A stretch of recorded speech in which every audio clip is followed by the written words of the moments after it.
Operation Opera was a surprise Israeli airstrike against the Iraqi Osiraq nuclear reactor. In the late 1970s, Iraq purchased an Osiris-class nuclear reactor from France. Israeli military intelligence assumed this was for the purpose of plutonium production to further an Iraqi nuclear weapons program. Israeli intelligence also believed that the summer of 1981 would be the last chance to destroy the reactor before it would be loaded with nuclear fuel. Did Iraq have a nuclear program? Iraq had established a nuclear program when? Sometime in the 1960s, and in the mid-1970s looked to expand it through the acquisition of a nuclear reactor.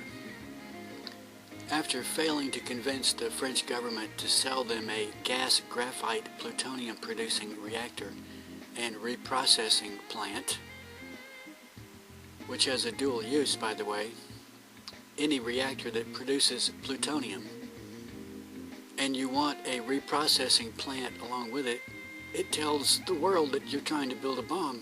It costs a lot of money to build a nuclear reactor up front. The upfront cost is really big, but then it's cheap afterwards.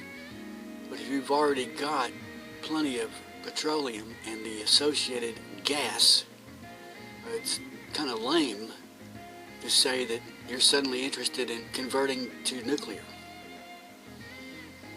That's what Saddam did. He likewise failed to convince the Italian government to sell him a reactor.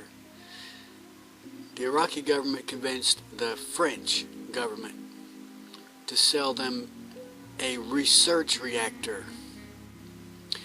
Construction for the 40 megawatt light water nuclear reactor began in 1979 at the Tuwaitha Nuclear Center near Baghdad.